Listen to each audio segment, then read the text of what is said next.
Eh, Assalamualaikum warahmatullahi wabarakatuh. Waalaikumsalam warahmatullahi wabarakatuh. Semoga Allah senantiasa menjaga seluruh guru umat muslim di dunia, ustadz, tim, keluarga, dan seluruh kaum muslimin. Amin ya rabbal alamin wa iyyakum.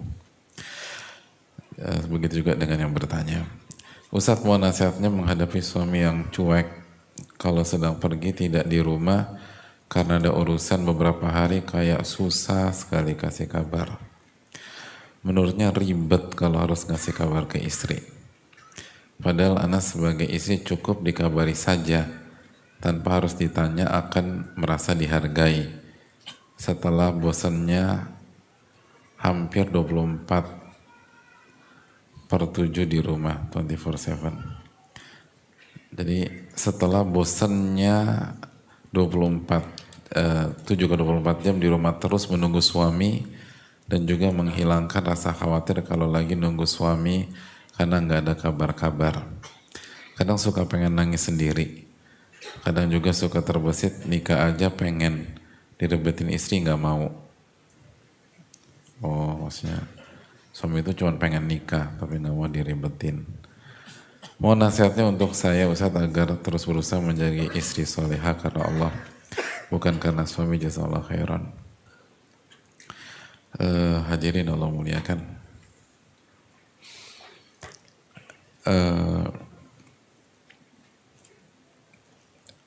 Ada banyak angle yang bisa dibahas ya, tapi sekali lagi coba kita terapkan materi kita pada hari ini, yaitu tentang kejujuran. Artinya ketika kita menikah tuh kita jujur nggak kepada Allah Subhanahu Wa Taala. Dan tadi kita bahas jujur itu mencari ridho Allah, mencari wajah Allah Tabaraka wa Ta'ala, lalu juga minta pertolongan kepada Allah Subhanahu wa Ta'ala, dan kita menjalani pernikahan di atas apa yang digariskan oleh Allah dan apa do's and don'ts yang dijelaskan oleh Allah Subhanahu wa Ta'ala dan Rasulnya Sallallahu Alaihi Wasallam. Dan di antara konsep pernikahan, sekali lagi, fokus menunaikan kewajiban dan jangan fokus menuntut hak, karena menuntut hak hanya akan membuat kita kecewa. Yang seharusnya dilakukan justru menanggalkan hak, gitu loh, menanggalkan hak. Dan jangan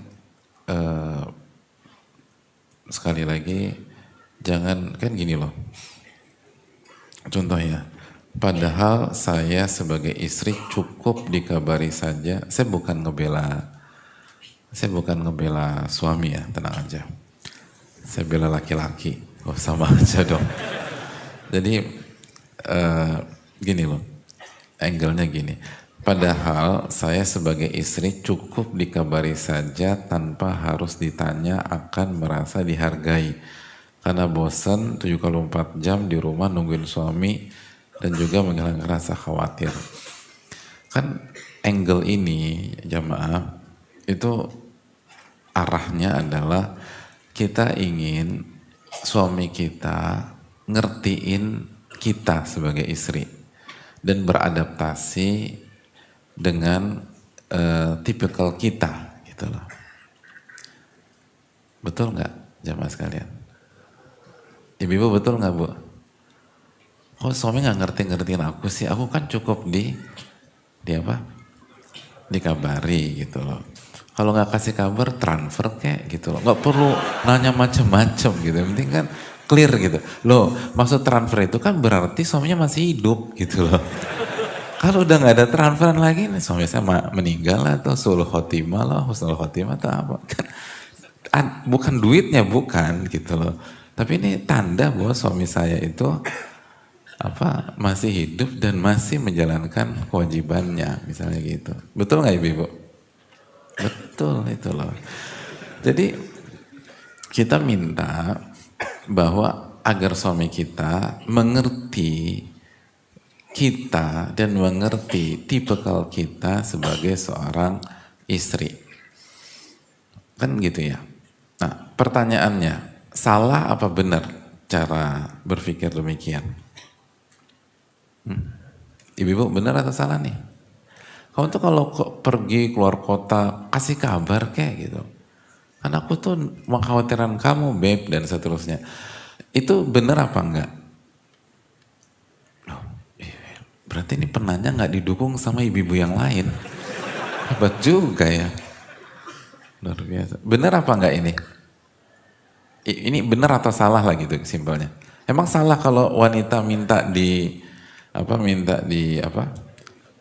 dikabari gitu loh ketika suaminya pergi, apalagi berhari-hari. Benar atau salah, ibu-ibu? Apa kata ibu-ibu? Salah. Salah. Oh benar.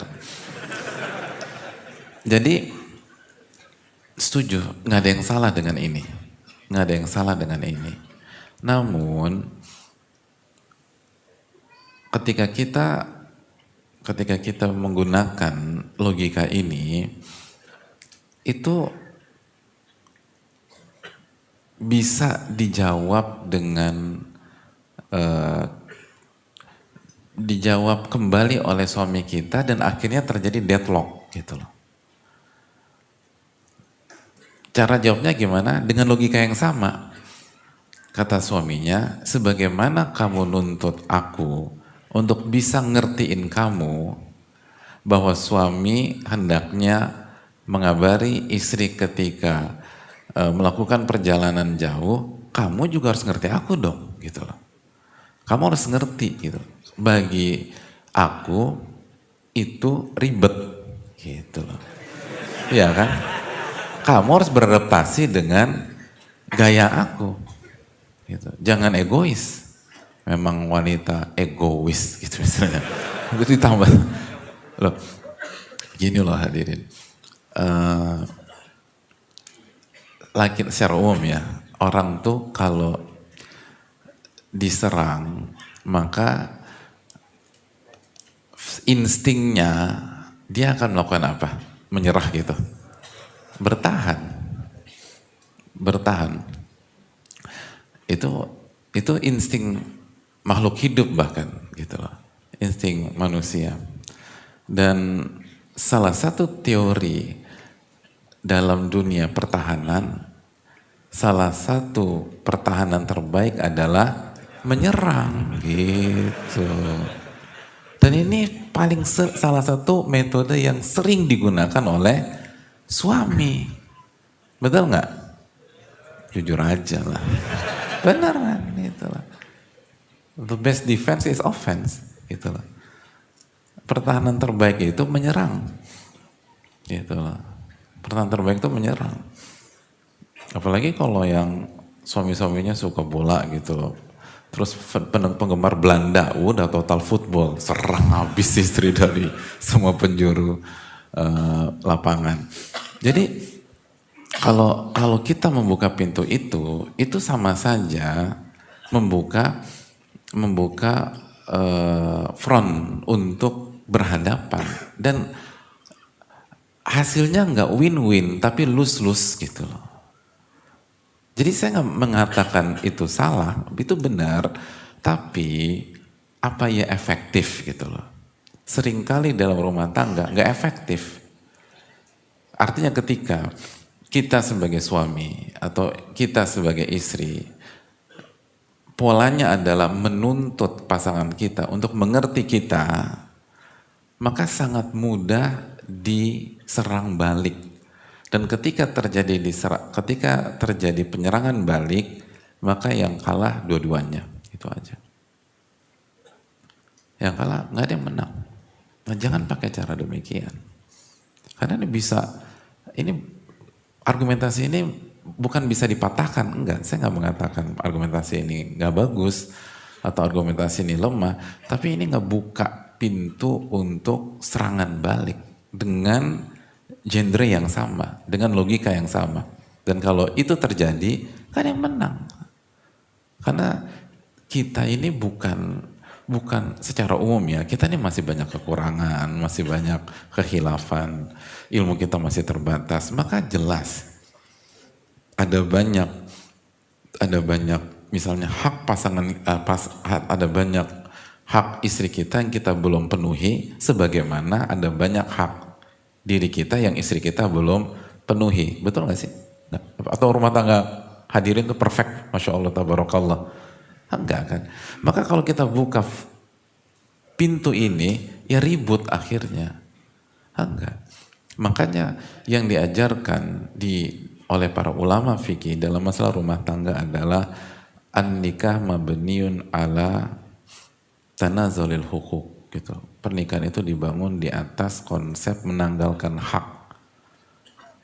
Dan kalau Allah lihat kejujuran kita, maka al jaza min jinsil amal. Balasan itu tergantung jenis perbuatan. Ketika Allah melihat kita sebagai istri menanggalkan hak kita, dan kita nggak menuntut suami untuk mengerti kita, tapi kita berusaha mengerti suami, maka Allah akan setel hati suami kita untuk berusaha belajar mengerti kita. Dan disinilah enaknya rumah tangga orang-orang yang bertauhid dan yakin dengan nama dan sifat Allah Subhanahu wa Ta'ala. Coba kalau rumah tangganya orang-orang yang gak beriman sama Allah, ateis misalnya, udah deadlock. Tapi kalau kita kan yakin bahwa Allah itu muqallibul qulub, Allah tinggal setel aja gitu. Intan surullaha yansurukum, apabila kalian menolong agama Allah, Allah akan tolong kalian. Ihfadillaha yahfadka, jika Anda menjaga hak Allah, maka Allah akan jaga hak Anda. Atau Allah akan menjaga Anda. Itu poin penting. Terus yang kedua, salah satu karakter orang-orang hebat di bidang manapun, mereka punya skill atau mereka punya kemampuan beradaptasi, bukan menuntut orang beradaptasi dengan mereka. Nah sekarang kita mau main di mana nih? Kita mau main di high level atau kita mau main di low level gitu loh. Kita mau main di level atas atau kita mau main di level bawah. Kalau kita mau main di level bawah dan tidak ada kemajuan, nggak ada improvement dalam hidup, teruslah selalu menuntut orang untuk bisa mengerti kita. Mungkin efektif, tapi tidak di setiap saat. Dan yang kedua, kita akan stuck sebagai seorang manusia, nggak akan berkembang. Semua orang-orang terbaik, mereka punya kemampuan beradaptasi. Dan semakin cepat seseorang beradaptasi dengan kehidupan, maka semakin cepat mereka berkembang dan mereka semakin cepat mengambil opportunity atau kesempatan yang ada di setiap kondisi, khususnya ketika kondisi tidak kondusif. Makanya kan sekali lagi salah satu teori menyampaikan bahwa di setiap krisis global selalu melahirkan bilioner baru. Kok bisa? Pada krisis global mereka adalah orang-orang yang punya kelebihan, mampu dengan cepat beradaptasi dan melihat apa yang tidak dilihat oleh banyak pihak. Gitu. Kalau kita tidak mendidik diri kita dengan kemampuan demikian, dan rumah tangga adalah sebuah lifelong learning kan gitu. Never ending process of learning kan zaman sekalian. Kalau kita nggak menjadikan rumah tangga sebagai wadah yang paling simpel, yang paling keseharian untuk belajar nilai-nilai tauhid dan keimanan dan konsep-konsep Islam, terus dari mana lagi kita mau belajar? Jadi saya ingin mengajak penanya dan kita semua untuk membahas hal-hal seperti ini lebih filosofis gitu loh, lebih dalam, bukan hanya sekedar ya makanya suami itu bla bla bla bla bla bla dan istri bla bla. Ya mungkin ini selesai tapi nggak menyelesaikan masalah secara utuh. Kalau kita ingin menyelesaikan masalah secara utuh, dan sekali lagi rumah tangga adalah sebuah komitmen yang sangat jelimet, sangat pelik, sampai Allah mengatakan mitsaqan ghalidha. ikatan yang sangat kuat, dan membuat ikatan yang sangat kuat itu sangat sulit gitu loh. Jadi kalau kita nggak punya mentalitas, kemampuan beradaptasi dan kemampuan menanggalkan hak dan kemampuan menanggalkan hak dan kemampuan beradaptasi dengan pasangan kita, maka yang ada adalah lose-lose. Kita akan kalah dan pasangan kita kalah, dan akan terjadi getting divorce, akan terjadi perceraian, dan semua berakhir dan gak ada yang menang gitu. Jadi itu yang perlu diperhatikan. Sebaliknya, nah biar apa objektif, on the other hand, di sebaliknya suami nggak ada salahnya lah untuk kabari istrinya gitu loh. Lalu lagi-lagi suami juga dituntut untuk beradaptasi gitu loh. Walaysa dzakaru kal untha, laki-laki itu berbeda dengan wanita. Kalau bagi laki-laki itu hal yang biasa mungkin, tapi bagi wanita tidak gitu loh. Jadi pentingnya memberikan kabar kepada istri itu hal yang sangat penting.